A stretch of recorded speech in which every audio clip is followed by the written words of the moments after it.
My plan was to blindly take apart the transmission all the way through, do the two-wheel drive conversion, put the shaft and the snout on, and then blindly put it back together, and hope everything worked out. Let's get to work.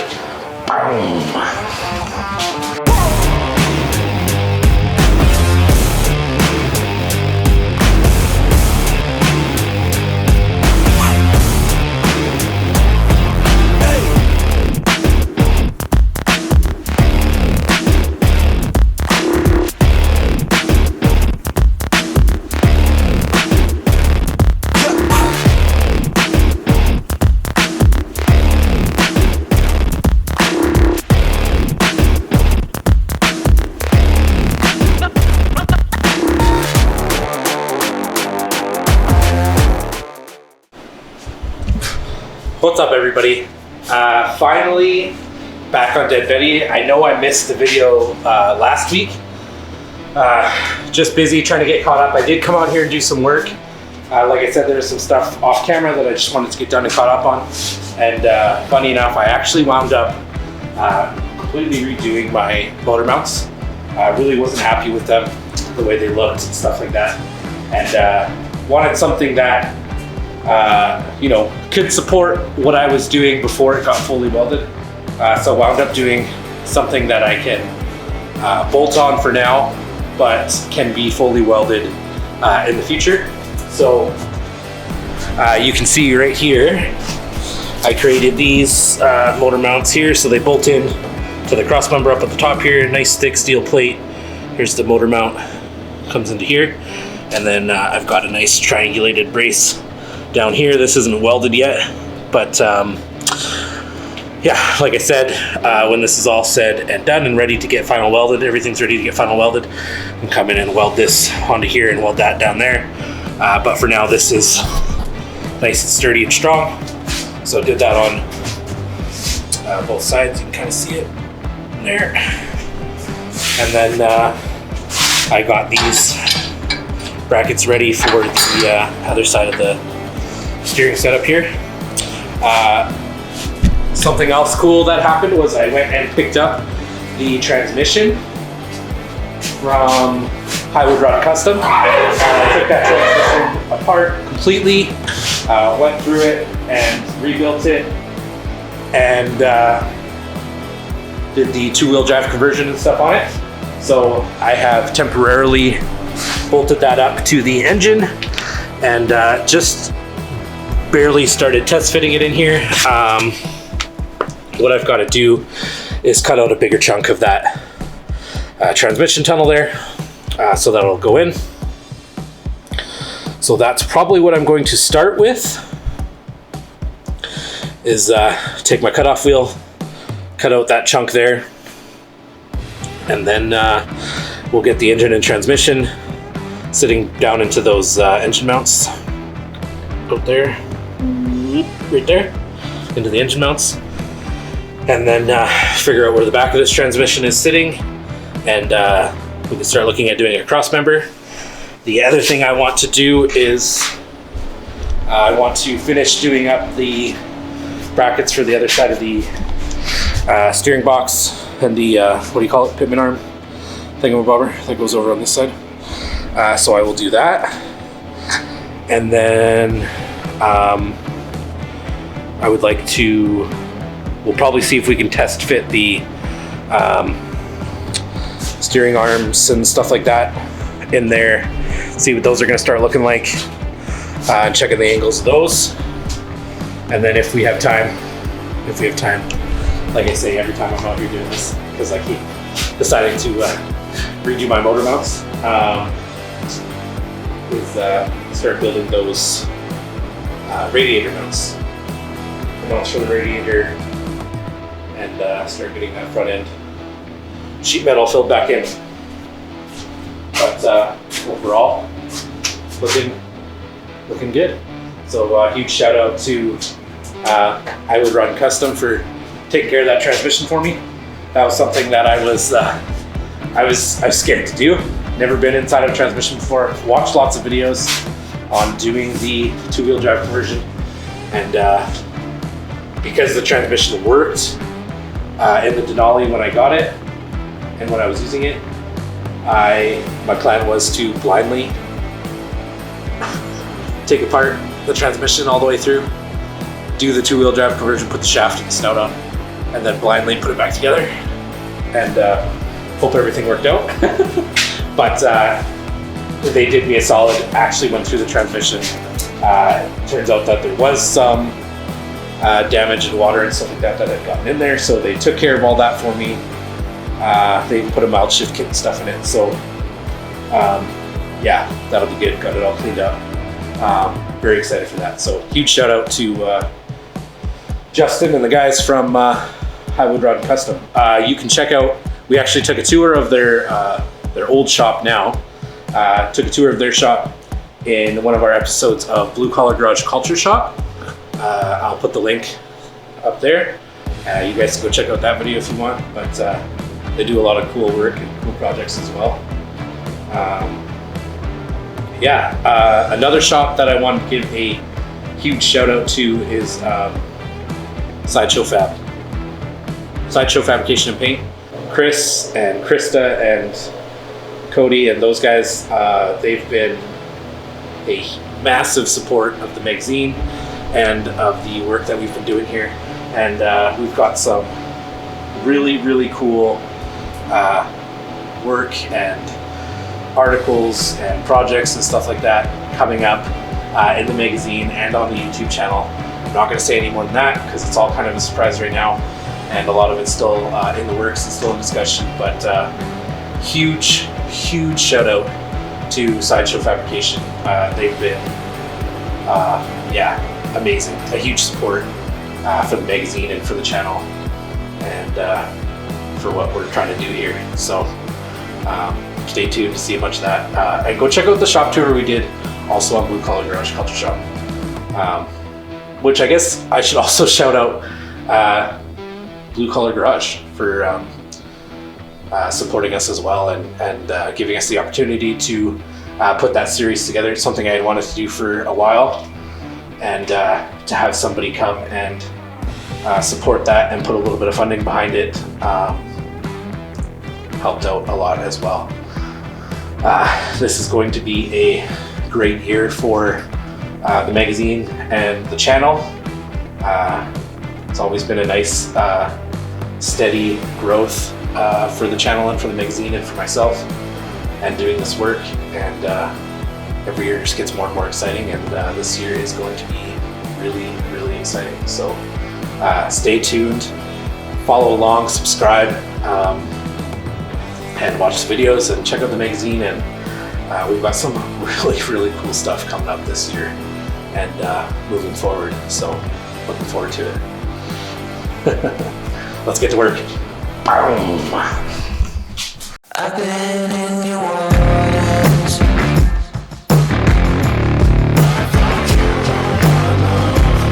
I'm looking for sure. I've never been so close before. It's one way or the other.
Oh, what an insanely beautiful day it is today. Got the garage door wide open. Okay, so I now have the engine sitting in there on the motor mounts, as you can see, on both sides. I really like the design of these motor mounts, way better than my previous ones. Took a little bit of shimmying and stuff to get them in there, but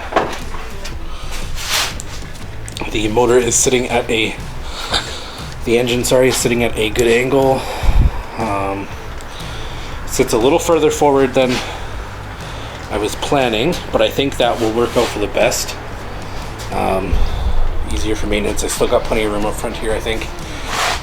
All I did was took these engine mounts that I got, and they're slotted here, so that's worked out pretty nice. I was able to push it forward to get them in. I didn't have to cut out too much more of the firewall and transmission tunnel, just a little bit more, and that fits in there nicely. I did have to cut out a little bit of the floor here just for when I was maneuvering it into there. Not a big deal. We'll see when I get the drive shaft and stuff in there. I'm probably going to have to cut all the way back there, raise that all up, but that's just what you gotta do when you want it to lay on the ground. I think all of the parts of the engine and transmission sit higher than the frame, so that way when we go to lay frame, I think we're gonna be okay. I thought I had an extra transmission mount lying around, but I don't, so I have to order one of those. This is where the original transmission cross member mounted in, and luckily this is still kind of in line there, or in line enough that I can fabricate a new cross member and still use those locations that were designed to hold the transmission in place. Yeah, overall I think it worked out fairly well, and yeah, I'm excited to, one of these days I'm going to get a seat in here, and then we'll start laying out like the column location and that beautiful shifter from Jenny Shifter, and show you guys how to put that on the transmission and stuff like that, and then we can see where that ends up going. Super stoked for that. This is gonna be bitchin'. Freaking cool. But yeah, so now finally got engine mounts I like. Engine's finally sitting where I want it to sit, and yeah, so I've just got some blocks of wood underneath the transmission right now. I don't have that transmission mount, so I'm not going to do the cross member today. I will order those parts in, and then we can get working on that. So what I think I'm going to move on to now is mounting that, should have looked up what it's called, that pitman arm thing on this side, and start looking at how the rest of this is going to end up sitting in there, how the rest of the steering system is going to end up working. I'm going to try to use a combination of the parts off the Denali and off the original Buick system to have it work out, and then see if we need to get custom or creative with any of it. So yeah, let's check that out and see what we can do.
Okay, so yes, proof of concept on the steering. I believe this is all going to work exactly the way I want it to.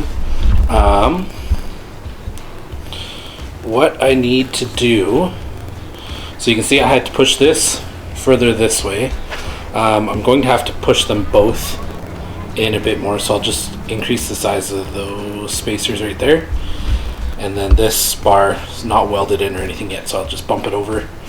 I need to figure out, so proof of concept I think will work. What I need to do to finalize it is to figure out my geometry, my angles. So correct me if I'm wrong, but I need to get the pitman arm and the idler arm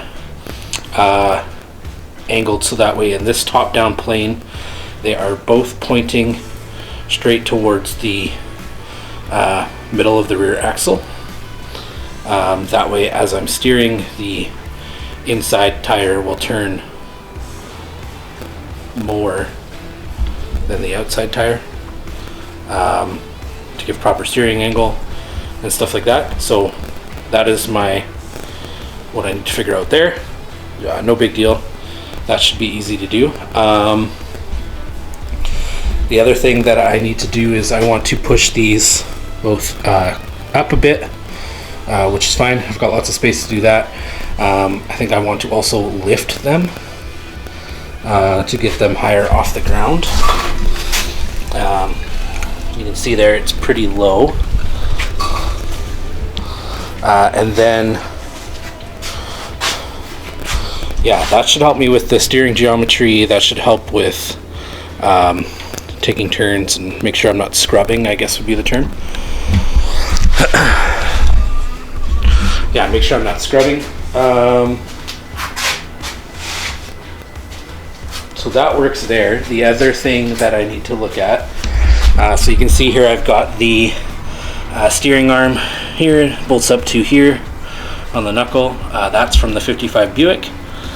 I'm going to reuse that piece, and then that's the inner and outer tie rod ends for the Denali steering. I think I can use that. What I will probably end up doing though is I will cut the length of this down, because right now it's way too long. Cut the length of that down and re-thread it, and then I think that will be good there. It'll make for quite short, it'll make for pretty short tie rods, but I think it'll be okay. The other thing I need to do is, I want to raise that up so that way at ride height the tie rod end, or the tie rod itself, is in the same plane as the lower control arm, and that should help with bump steer. So all in all, I think this whole concept will work with modifying some of the parts. So that makes me happy. I will take those parts, I'll take that assembly back apart and get everything cleaned up, and yeah, I think we can move on from that because now we know it'll work. And in the meantime I'll figure out my angles and stuff like that. But yeah, it's I think it's gonna work, unless somebody out there with more experience sees something wrong with that. I don't. Through all my research, I think as long as I get all of those different angles correct, then I should be good. And that would be pretty sweet. So yeah, I will get those parts all cleaned up and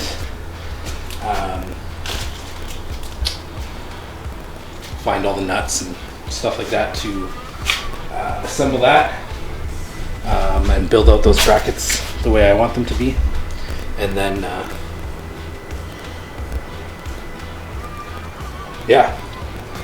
Unfortunately, though, I think it's going to have to be for another day. This is going to turn into another pretty short video. Busy. I'm busy putting together the April issue of the magazine, and it's also my birthday this past week, so we're off doing birthday things this weekend. Dinners with all the different families and stuff, so yeah, I think I'm gonna have to call her quits here and go get cleaned up and ready to go. But as always, thanks for watching, thanks for checking out the build. I'm hoping to get back out here more often and make some more progress and get a little more done in each of these videos, but I am super excited that I got the engine and transmission in their final resting place. And I am glad that I have now figured out the steering is going to work. As always, thanks for watching, thanks for checking out the channel. Be sure to head over to cruisecultureapparel.com and get yourself some merch or the latest issue of the magazine.